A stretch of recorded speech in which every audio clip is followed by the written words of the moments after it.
So chapter 9 begins our journey into budgeting and budgetary planning. Woohoo! Can't wait, huh? So we're going to learn a little bit more about budgets today in the scheme of things, and then learn how to do some preparation of budgets before we use them in a different manner. So we'll see what we can get done today on that. So specifically understand that a budget is a plan. Okay. It's really about the future. It's a future period of time. And it's a way to make sure management is um, expressing in financial terms how to reach those types of goals for the organization. Okay. Budgets are very helpful because when you see it in writing and you start planning it out, you can communicate that very well to everybody. You can become more efficient at planning various things. And the budget becomes a way in which we will find out are we on target, and how do we have to control things? Are we over budget, under budget, so forth and so on? So you're going to be learning a little bit about the budget as a control device as well. So first things first, when it comes to putting a budget together, usually we're using historical data. Um, and we're looking at, in most cases, we're looking at the past year or so, and we need to think about things such as, what does our revenue looks like for the next year? Are we going to have more sales of this, less sales of that, etc.? So we plan oftentimes starting with revenue. And then we look at various costs and expenses. Specifically, as a manufacturer, we need to look at many different types of budgets, as you'll see very soon. Accountants are normally responsible for this. They put together budgets, they help management with budget planning and budget goals, and that's a very important role for accountants that are involved in budgetary planning.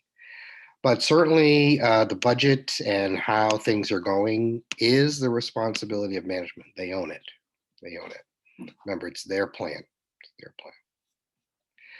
So benefits have lots of different benefits. Sorry, did I say benefits have lots of different benefits? I meant budgeting has lots of different benefits. Although I think benefits also have benefits. Hmm. But these are budgets with benefits. Okay, terrific. So again, we are planning ahead. That's the whole deal with budget. It's usually a look ahead, 1 year ahead of time, how things look. They help us create objectives and goals for the company, and we show that in the budgeting process. Again, we can use the budget process as an early warning. So let's say our sales were down compared to what we were forecasting. That's going to be an early one. Why are our sales down? Why are we going to be able to get our meet our sales goals for the year? And what does that mean for the cost side of things? So it's an early warning system that helps us see things before things get too much out of control. They certainly help coordinate all the activities of a business. Uh, Again, it's helping managers understand how the overall operation is working. And believe it or not, it's supposed to actually motivate various personnel because in many times, in many instances, and I know this as a manager prior, is you do have some of your performance is judged on managing your budget for your department or your division. So it does promote certain types of motivation. Okay. All right. So this particular here, essentials of effective budgeting. Um, Again, everything depends a lot on whether your organization is already very well structured. Okay. There's clear lines of authority, and you can see that. Um, Budgets are often done with a lot of research and analysis that the goals that are being set are realistic, um, and can happen. And then, of course, everything. It's just not the top management that deals with this. All levels of management have to understand their role in that thing. So on the sales end, that sales budget predicts revenue. The sales manager, all these things have to be, all these folks have to be on the same page. And then all the cost centers, whether it's in manufacturing or in other types of areas of the business, they all have to understand and accept that this is the structure that we're living with. These are some of the goals that we have to set forth and live by. So budgets really are for everybody, really for everybody. The most common period of time in which we budget is a year. Okay, although we can do longer periods of time or we can do shorter periods of time, the year tends to be the most common. We will always supplement with monthly budgets. That monthly budget report is extremely important because, again, it's that early warning sign in terms of, were we planning well? Is anything unusual happening? And how do we do that? So you'll have regular monthly budgets to look at as well as quarterly budgets right after 3 months period of time. So certainly, this is part of any understanding of why budgets are created and why they're made. But again, it's very common to have it for the year, but you're going to be looking at this thing on a monthly basis and making sure everything is in line. Okay. So here, this story is about businesses often feel too busy to plan. Well, it's not very good. Only 14% of businesses, small businesses, less than 500 employees, do an annual budget or have a written business plan. Okay, so this is why you've been always told, having that business plan is very, very important. It is. It's extremely important, and of course, it will include um, your financial statements and what we call a pro forma statement, looking ahead. So, and this is sad, but basically, a lot of businesses see no need, particularly small business owners, no need for budgeting and planning. But they are quite critical. They are very, very critical to do. But again, if you're a small business owner, what time do you have? They're just too busy to plan. But it really is an important thing to understand, is that even small businesses need to plan ahead. Um, and again, it's an important part of any business plan, that you have these financial things in order and planned ahead. All right, so let's look at the big process so we can get this going ourselves. The budget process, again, is quite long. Everything starts with revenue, and so one of the first things that is going to happen is you're going to have a sales forecast, a sales budget. Okay. Um, and that's really important because, again, everything in a business, yeah, I've mentioned this many times. Revenue is everything. Revenue is everything because that's how you make plans, is based on your revenue. So making sure your sales forecast is in order, right? What about the economic conditions? Are they getting better? Are they getting worse? How is that going to affect your sales? What about industry trends? Are there other industries that are more hot or taking away, that type of thing? Are we losing customers to this, that, or the other, or are we gaining? Is something that's helping us, the trends. Market research studies, what type of advertising or promotion we've been doing. How much of a market share that we already have, and is that likely to increase, decrease, stay the same? What about price changes in the market? I mean, is it getting more competitive and so prices are going down? If we can't charge high prices, it's going to affect how much sales, or are prices trending up, in which case we can increase the amount of sales. And how is technology going to affect how we do what we do? And how is that going to affect sales? One way to do budgeting is to ask all levels of management to participate. Okay. And so this is called participative budgeting. Um, this is how, when I was department head at the college, this is how it was done there. We would, as department heads, we would each be invited to create our own budgets for our departments and submit and see the broader scheme of things. So that's really important. Some organizations, some businesses don't have participation of every level of management, but I think that they really should. They really, really should. So again, some big pluses in having a participative budgeting process is you'll probably get a much, much more accurate estimate of what's going on because those lower level managers have more details of how things are done and thus can have more accurate input. Okay. Another thing that's a big advantage to asking everyone to get involved is it's perceived as it's fair. The process is fair and that you matter, that you matter. Um, and again, because all managers have to abide by things, obviously, if you were part of it, you have a stake in it. And so you will feel basically, yeah, you have something on the line.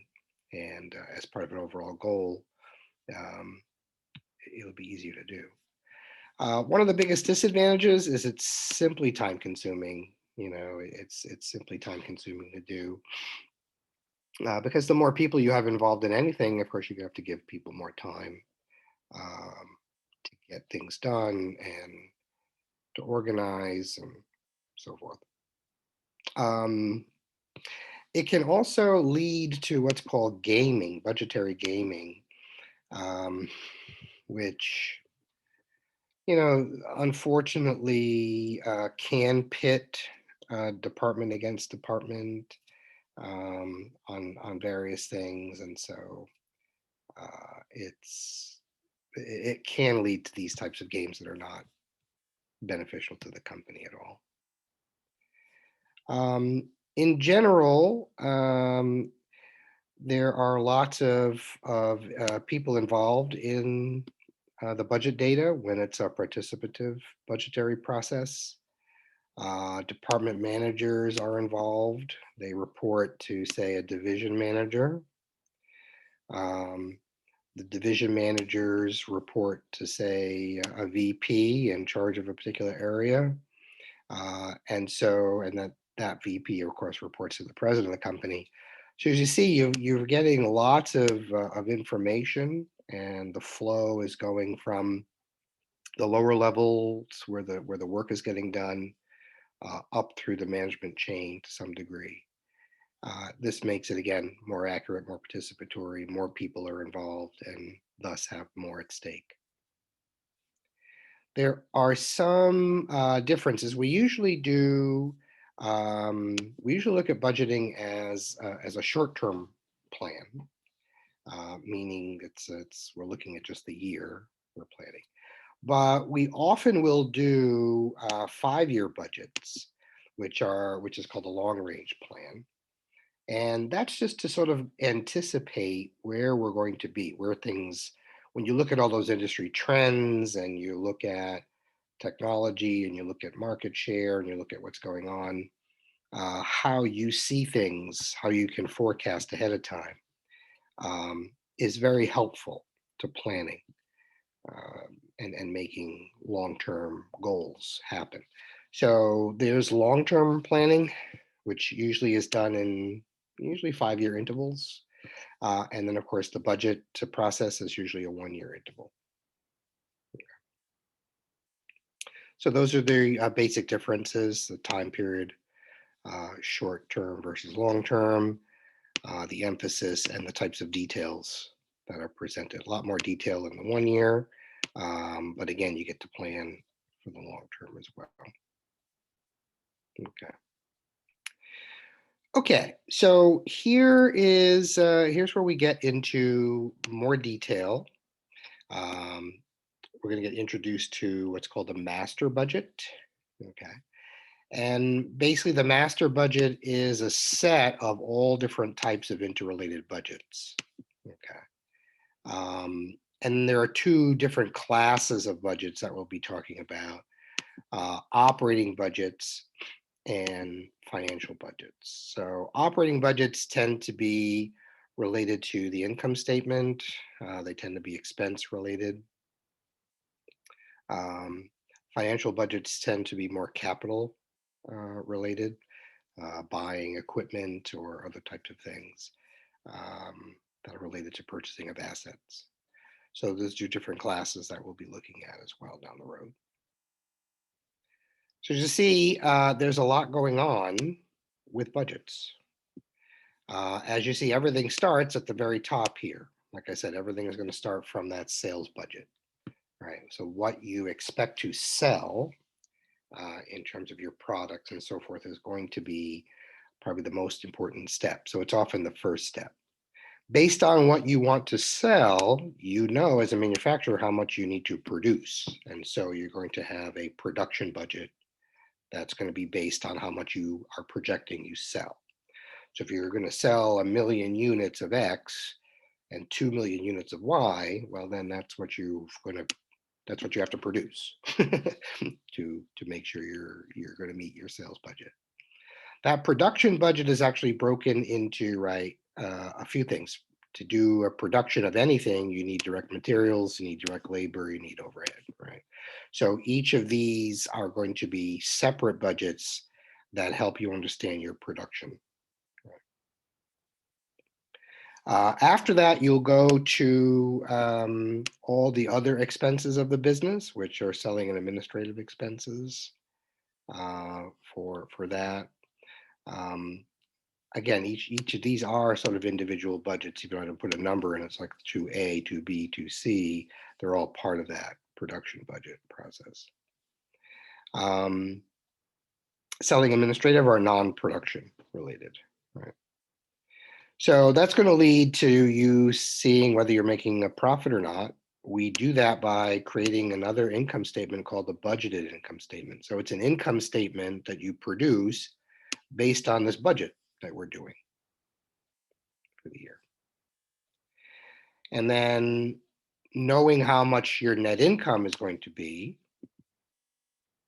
from your budgeted income statement, you can see, you can produce a cash budget, which means how much cash you're going to be needing. It's almost like a cash flow type of thing.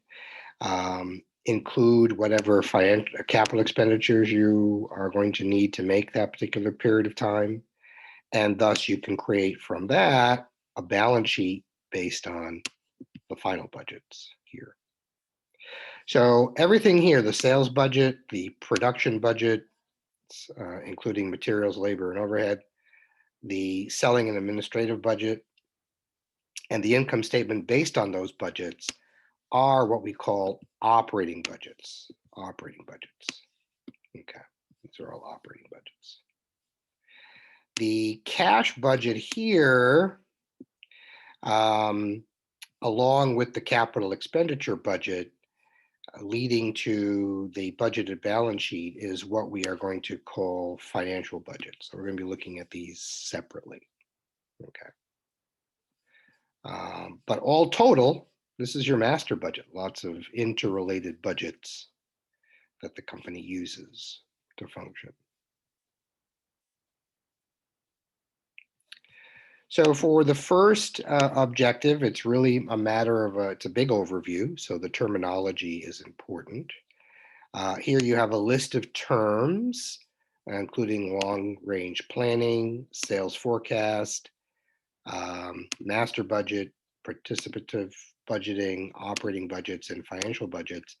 And you have some questions. So a blank shows potential sales and a company's share of such sales. So that's a sales forecast.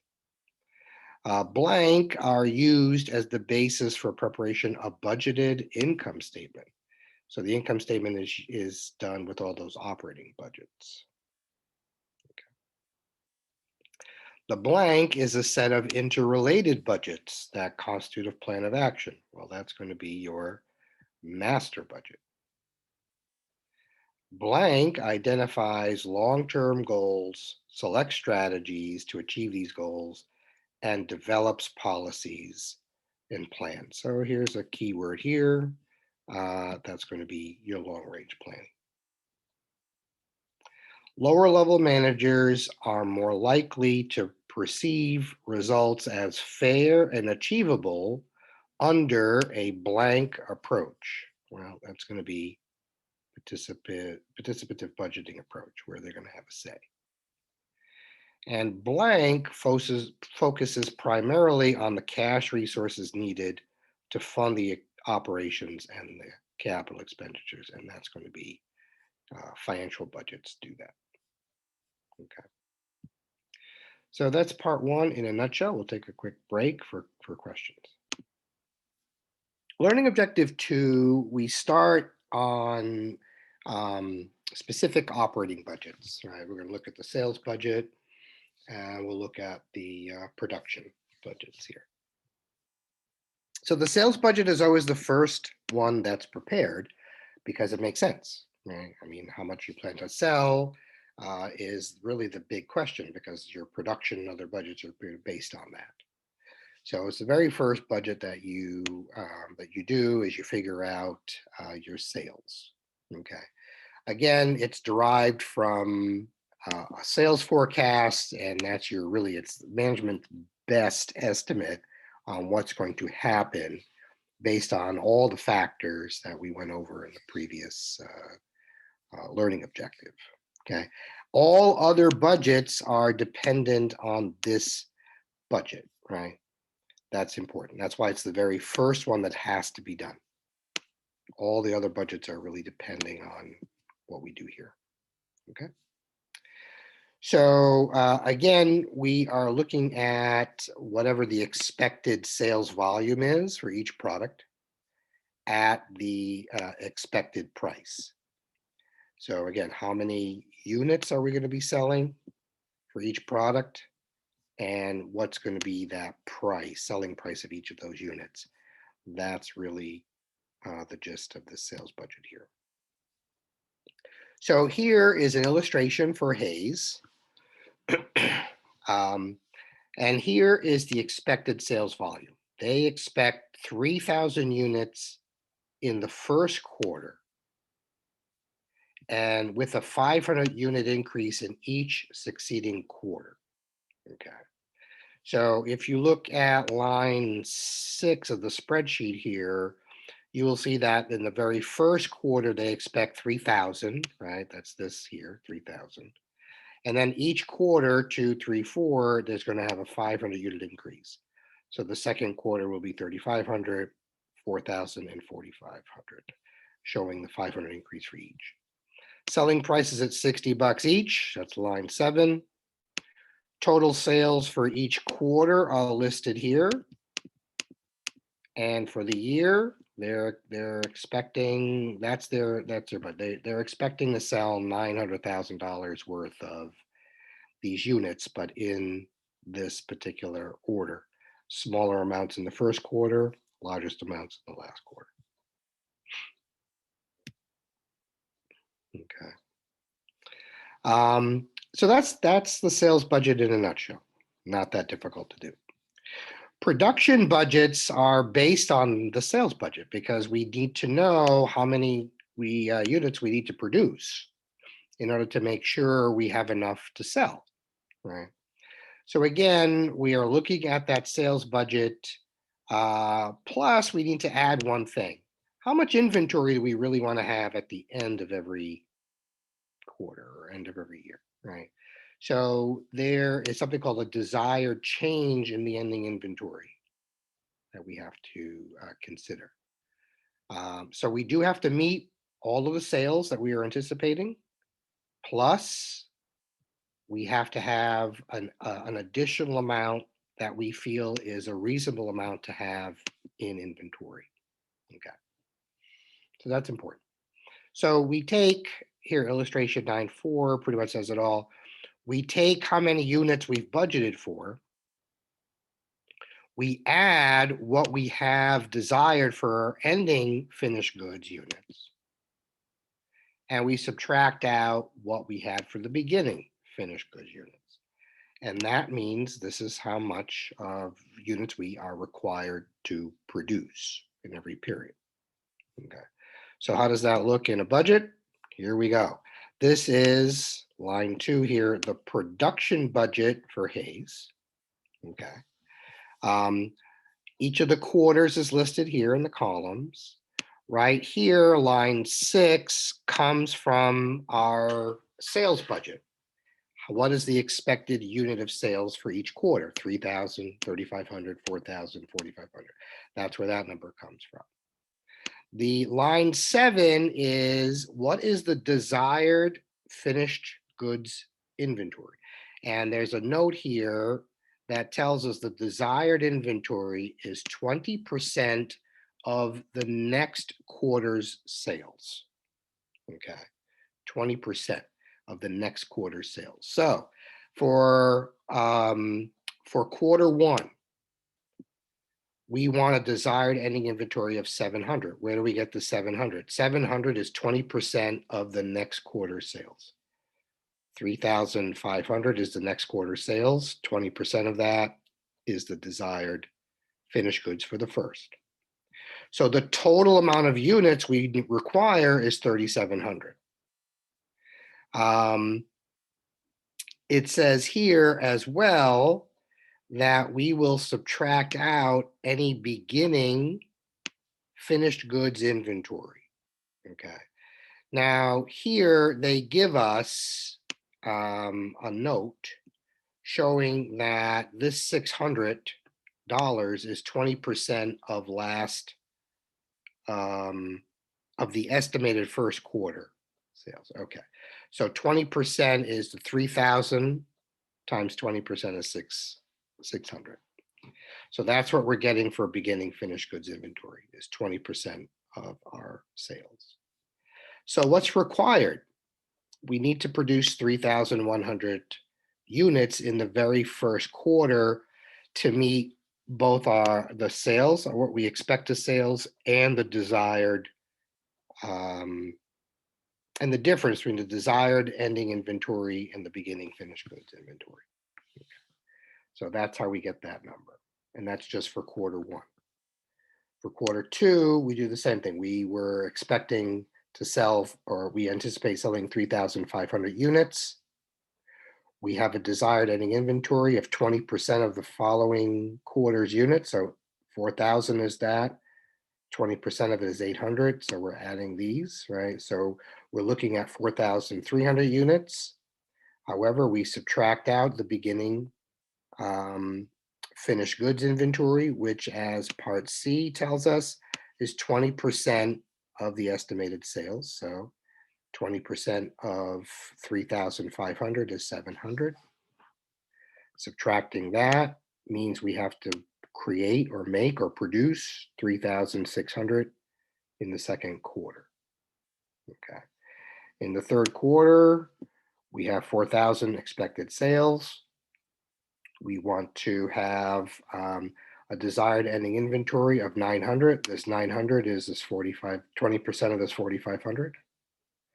Adding these together, we get $4,900 units. We subtract out the beginning finished goods inventory, which is 20% of our units, 800. So we're going to be producing 4,100. And the same thing for the fourth quarter. Except here, where do we get this 1,000? That's what they explain here in B. They explain that this 1,000 comes from the expected 2018 first quarter sales of 5,000. So if there was another quarter here, you'd see that it would go from 4,500 to 5,000 in the first quarter of the next year. So, and again, 900 is 20% of their expected sales that they would take away. So each quarter has its number of units you need to produce for the whole year. That's the total of all these numbers. So they're going to have to produce 15,400 units for the whole year to make all this stuff work. Okay. Well, in order to do that, in order to produce anything, right, we go back to basics, right? We need direct materials, direct labor, overhead. You understand it by now. Right? So here, the direct materials budget is going to show us both the quantity and the cost of the direct materials that we need to purchase to make that. The formula for the quantities is as follows. The direct material units required for production. So we already know how much we have there. Desired ending direct material units. So that's a desired ending units minus the beginning direct material units will give us the required direct materials that we have to purchase. Okay. So the budgeted cost of the direct materials to be purchased would be the required units times the anticipated cost per unit. It's important that we make sure we have plenty of that inventory, because if we don't have enough inventory, it would lead to a shutdown of production and lost sales, right? Everything would get kicked out of whack. So let's go back to our friends at Hayes Company. Hayes is in very close proximity to all of its suppliers, so it's in pretty good shape. They want to maintain an ending inventory of raw materials equal to 10% of the next quarter's production requirement, okay? So that's their ending inventory of raw materials. The manufacturer of each right ride, which is the product they're making, requires 2 pounds. So for each right ride, it requires 2 pounds of raw materials at $4 a pound. Let's assume that the desired ending direct material amount is 1,020 pounds for the fourth quarter of 2017. And then what does a direct material budget look like? Here's what it looks like. This is the direct materials budget. Okay. And again, let's just take a look. Each quarter is given with like one at a time. So the first thing that we know is the units that we need to produce. Okay. So this came from our last, our production budget. We need to produce 3,100 units in the first quarter. Again, I'll go back to that slide that shows 3,100 units. Okay. So these are going to be the numbers that we have to produce each quarter that you'll see coming up. Remember, each of these budgets flow. So 3,100 units. There are direct materials per unit times 2. So the total amount of pounds needed to produce 3,100 units for the first quarter is 6,200. We have to add the desired direct material inventory in pounds, okay? So note A tells us that it's 10% of the next quarter's production.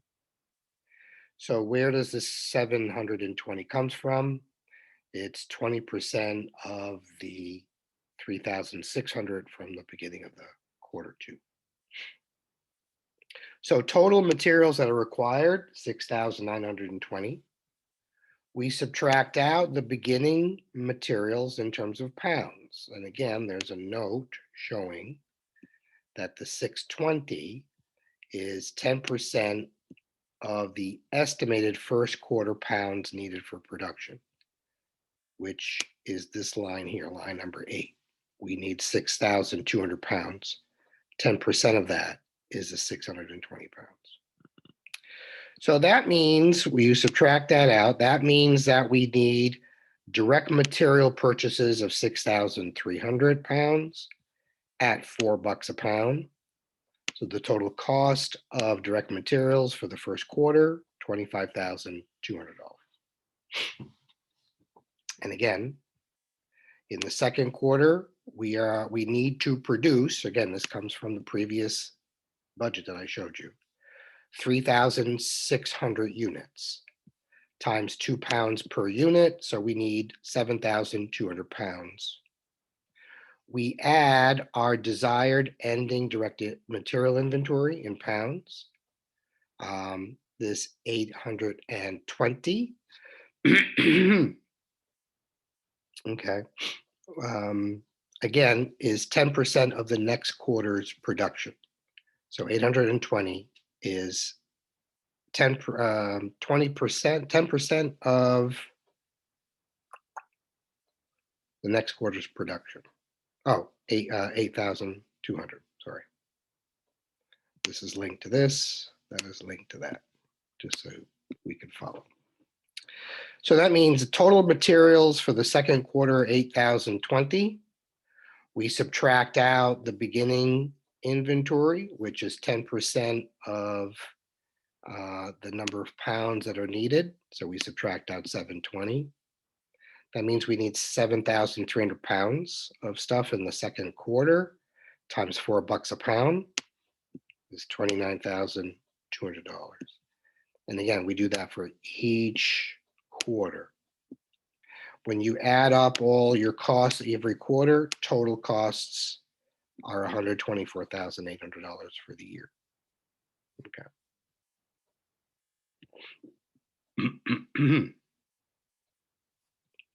So the second objective here ends with your sales, production, and direct material budgets. And the example is for Soriano Company. They have its master budget. They're preparing a master budget for 2017.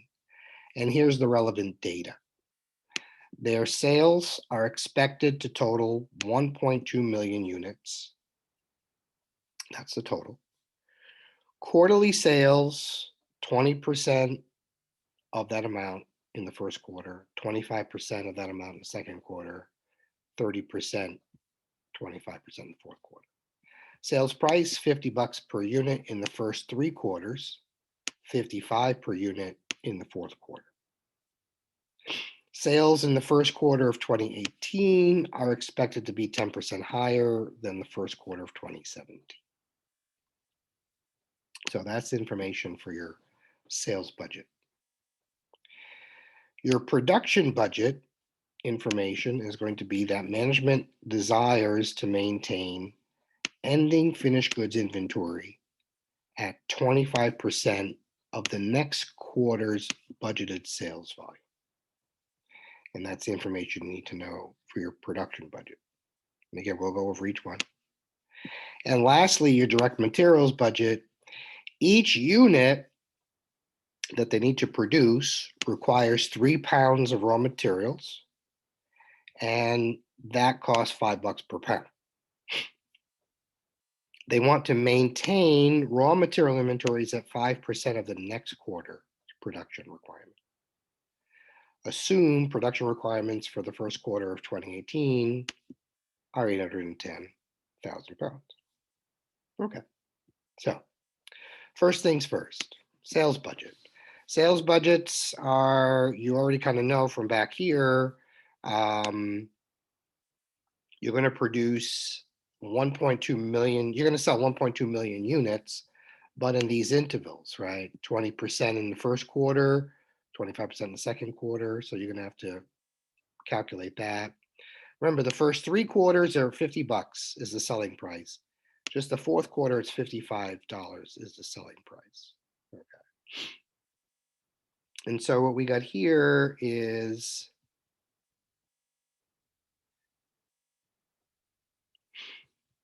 1.2 million units sold in these categories, right? So this 240,000 is 20% of that, right? This should be 30%, et cetera, right?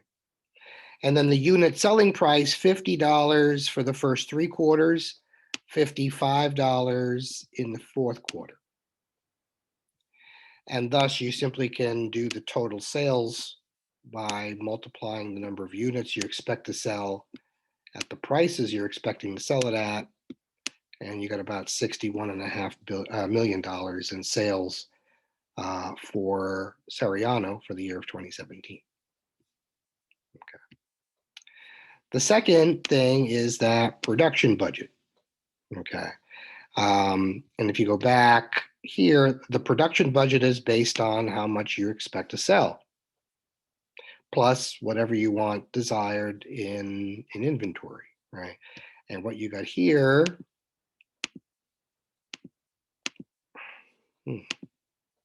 oh, I'm sorry, it's doing each one individually. Sorry. Oof. So your management desires to maintain ending finished goods inventory at 25% of the next quarter's sales volume. 25% of the next quarter's sales volume. So again, you're going to need your sales budget. You need all those expected, right? You need to understand that your desired ending finished goods is going to be 25% of the next quarter sales units. That 75,000 is 25% of the 300,000 in sales units for the second quarter. So that's the total units that are required. You subtract out your beginning inventory, finished goods units, which in this case is 60,000. And so here you have your required production units. You're required to produce 255,000 units for the first quarter to meet the sales plus have a desired amount of inventory, ending inventory. For the second quarter, as you see, you're expecting to sell 300,000 units. You are adding in a desired ending inventory of 25% of next month's sales. So 90,000 is 25% of the 360,000. So that's a total units of 390, these two added together. We're subtracting out what we had in beginning inventory, which of course is right there. Right? Your ending inventory for one is your beginning inventory for the next. And so you have to produce 315,000 units in the second quarter to meet that demand. Right.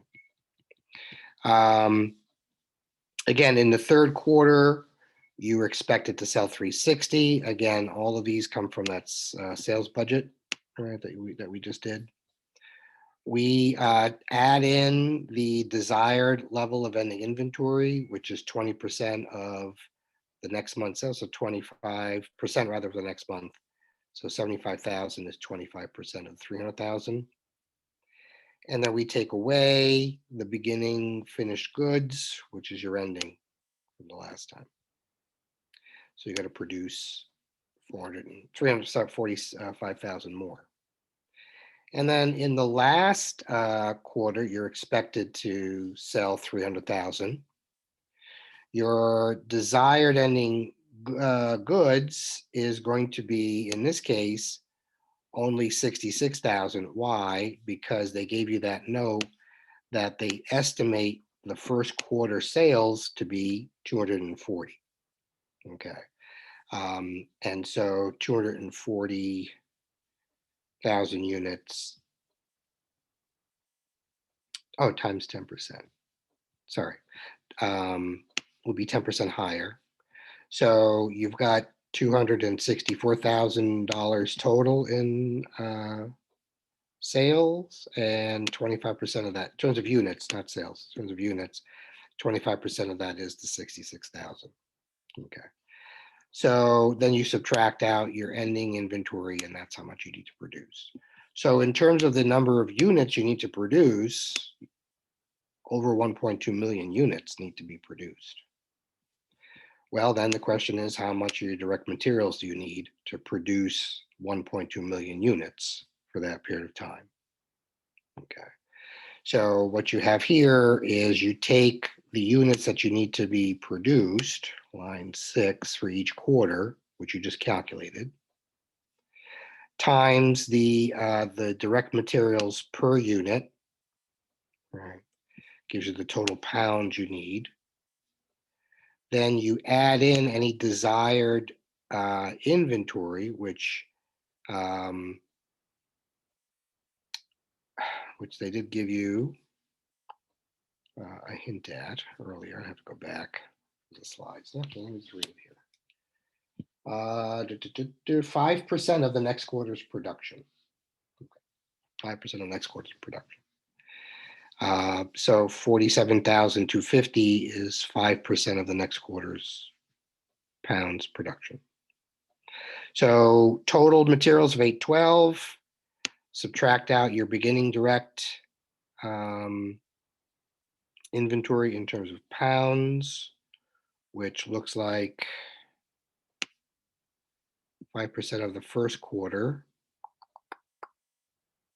pounds. So that's 5% of 765. That gives you direct material purchases of 774,000 pounds times $5 a pound, 3.8 million. It's a lot of money in direct materials. And you do the same for each of the quarters going forth here. For the whole year, they will be totaled in the very final column. So, yeah, budgets are detailed. They're interlinked. You probably see how they were interlinked from one to the other. And that's a lot to do for the weekend. So I'm not going to go any further today. I was hoping to get maybe one more done, but we can wait. We can wait. Questions?